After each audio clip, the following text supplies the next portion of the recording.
Okay, now we're going to talk about ethical hacking concepts and scope. So this is module 4 of this section. So ethical hacking focuses on simulating techniques used by attackers to verify the existence of exploitable vulnerabilities and the system security. So we're going to focus on simulating techniques used by attackers to verify the existence of exploitable vulnerabilities in the system security. Ethical hackers perform security assessment of their organization with permission of concerned authorities. So ethical hackers perform security assessments of their organization with permission of concerned authorities. So you don't get permission from someone that's concerned about it. You get permission from the owner of this thing. Okay, so again, this definition is a little bit off, but for the test, just remember this is the answer. But in real life, you don't get permission from someone that's concerned about security, okay? That's not good enough. You need to get permission from the owner, the responsible person of that person responsible for that system. Why ethical hacking is necessary? To beat a hacker, you need to think like one. Ethical hacking is necessary as it allows counterattacks from malicious hackers by anticipating methods used by them to break into systems. Reasons why organizations recruit ethical hackers. They use it to prevent hackers from gaining access to an organization's information systems, to uncover vulnerabilities in systems and explore their potential as a risk, and to analyze and strengthen an organization's security posture, including policies, network protection infrastructure, and end user practices. So this is why it's necessary. So it's also necessary because you need to understand your enemy, and to understand your enemy, you need to know how they think and what they know. So that's why it's important that you learn these techniques and tools. So ethical hackers try to answer the following questions. What can the intruder see on the target system? Reconnaissance and scanning phases, right? What's visible to them? What can they see? What can an intruder do with that information? Gaining access and maintaining access phases. Does anyone at the target notice the intruder's attempts or successes?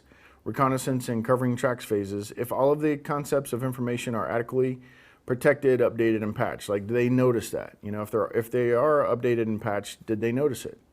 Okay, so how much time and effort and money is required to obtain adequate protection? Is it something we can easily protect, or is it going to take a lot of work and resources? Something we may or may not be able to afford. Are the information security measures in compliance to industry and legal standards?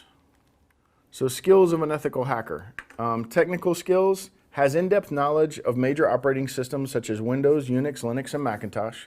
Has in-depth knowledge of networking concepts, technologies, and related hardware and software. They should be a computer expert, adept in technical domains. So this already goes to show you where you are now.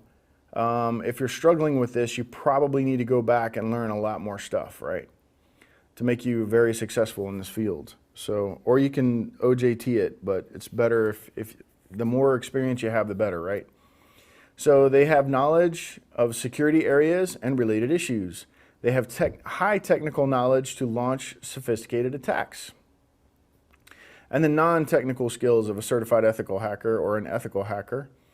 Some of the non-technical characteristics of an ethical hacker include the ability to learn and adapt new technologies quickly. So you want to understand the theory so that when new stuff comes out, you're like, oh, okay, I get it. Strong work ethics, a good problem solving and communication skills. Committed to organization security policies. So you want them to be on board and to follow your security policies, right or wrong. Awareness of local standards and laws. And now we're going to get into information security controls. So IA, information assurance. IA refers to the assurance that the integrity, availability, confidentiality, and authenticity of information and information systems is protected during usage, processing, storage, and transmissions of information. So all phases of the data life cycle, right? That's what they're alluding to here, the data life cycle.